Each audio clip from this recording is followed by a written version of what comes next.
السلام عليكم ورحمة الله وبركاته. بسم الله الرحمن الرحيم. أهلا وسهلا بحضراتكم جميعا وفيديو جديد. قبل أي حاجة تنزل تشترك في القناة وتفعل زر الجرس وما تنساش اللايك الجميل. بينا بقى على الموضوع اللي احنا هنتكلم فيه النهاردة. أول حاجة أو تصميم التيشيرت أو النادي الأعلن، بمعنى أصح الأول إن النادي الأهلي أعلن امبارح عن تصميم التيشيرت الجديد اللي هيخوض بيه الموسم الجديد إن شاء الله، اللي هو هيبدأ في شهر 9 إن شاء الله. لو هنقارن ما بين التيشيرت ده والتيشيرت بتاع الموسم اللي فات، في فرق كبير جدا في الملامح، مع اختلاف وجهات النظر او مع اختلاف الاراء في التيشيرت بتاع الموسم اللي فات، والكل كان بيشيد بيه يقول لك ده تيشيرت جميل ومش عارف ايه وما ادرك ايه والقصص دي كلها. بس حرفيا التيشيرت كان لا يمت لاي صفه من صفات الجمال باي حاجه، ما عدا هو التيشيرت الاسود اللي يعتبر كان كويس شويه. التيشيرت بتاع الموسم ده ان شاء الله اللي هيبدا ان شاء الله فيه كم تفاصيل، يعني الخطوط بتاعت اديداس اللي بتبقى هنا كده واللي بتبقى نازله من الجنب هنا زي ما بنشوفها بتبان في التيشيرت بتاع مانشستر يونايتد بالذات، بتبقى تفصيله في منتهى الشياكه وفي منتهى الجمال. حاجه تبقى بدي التيشيرت ذات نفسه حاجه لها قيمه. انت اصلا ينفع ان انت يعني بيديك وحي كده او بيحط لك حاجه في دماغك ان انت التيشيرت اصلا تجيبه وتخرج بيه، زي ما بتشوف التيشيرتات الاوروبيه، زي ما بيعملوا تيشيرتات ارسنال وتيشيرتات مانشستر وتيشيرتات ريال مدريد. ففعلا التفاصيل بتاعه التيشيرت بتاع الموسم ده كويسه جدا، عكس الموسم اللي فات اللي كان في منتهى السوء. الحاجه بس اللي يعتبر غريبه في التيشيرت اللي هو اللوجو بتاع اتصالات. اللوجو ده ليه ألف طريقه ان هو يتصمم بشكل تاني وبشكل مختلف خالص. يمكن هو اللوجو بتاع اتصالات ده هو اللي يعتبر اصلا مبوخ الموضوع شويه، اما باقي التفاصيل فحاجه في منتهى الجمال بصراحه. حاجه تانية وهي ان مارسيل كولر بيختار مدرب جديد يساعده في الجهاز الفني. زي ما قلت قبل كده وزي ما هعيد الكلام، ان الراجل ليه الحق في اختيار اي لاعب او اي مساعد او اي تفصيله ان شاء الله تبقى قد كده في الكوره او في الفريق. الراجل ليه الحق في الكلام ده. وابعد لي بقى لجنة التخطيط دي بتاعتك، اركنها لي على جنب، او يقدموا استقالتهم او يمشوا او ايا حاجة ويركنهم على جنب وخلي ما لهمش لازمة كده، وتعالى مع الراجل وشوف له طلباته ايه ولبيها له وابدأ حاسبه اذا كنت اصلا هتحاسبه. ان الواضح ان الادارة عاجبها الراجل جدا والادارة عمالة بتلبي له طلباته. وقالوا كمان ان محدش هيتدخل في الصفقات او محدش هيختار اي صفقة ما عدا كولر.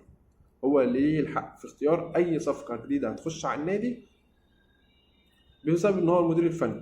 وهم شافوا النجاحات الكتيره اللي عملها الموسم اللي فات بتحقيقه 5 بطولات، ولسه نشوف ان شاء الله هيعمل ايه في كاس العالم للانديه، مع انها تبقى صعبه شويه عشان مانشستر سيتي طبعا والكلام ده كله. حتى اختيار المهاجم اللي اتعرض على كولر، يعني عرضوا على كولر 3 مهاجمين وهو برضه مصمم على سوسة. حتى الصفقات الجديدة اللي هتدخل النادي هي برضو الرأي الأول والأخير اللي هو الأول لكولر، سواء هو كمان اللعيبة اللي مشيت. يعني بمعنى أصح أي حاجة تخص الفريق بتاعه هو اللي ليه الحق فيها، سواء يقول عايز ده ولا مش عايز ده. وده اللي بيحصل أصلا في أي حتة. يعني أنت مثلا ما بتشوفش مثلا في مانشستر سيتي او في اي حاجة او في ليفربول مثلا او في برشلونه، ما بتشوفش في حاجه اسمها لجنه تخطيط. يعني انا مش فاهم يعني ايه لجنه تخطيط اصلا. يعني مفيش حاجه اسمها لجنه تخطيط، هو حاجه اسمها مدير النشاط الرياضي ومدير التعاقدات، هو اللي بيروح بيجيب اللاعب بناء على طلب المدرب. لكن انت ما تجيليش تجيب لي لعيبه كسح في اخر كام سنه وتعرضها او وتحطها في الفريق وتبقى اللعيبه اصلا مش يعني على مناسبات مش على مواصفات لعيب النادي الاهلي.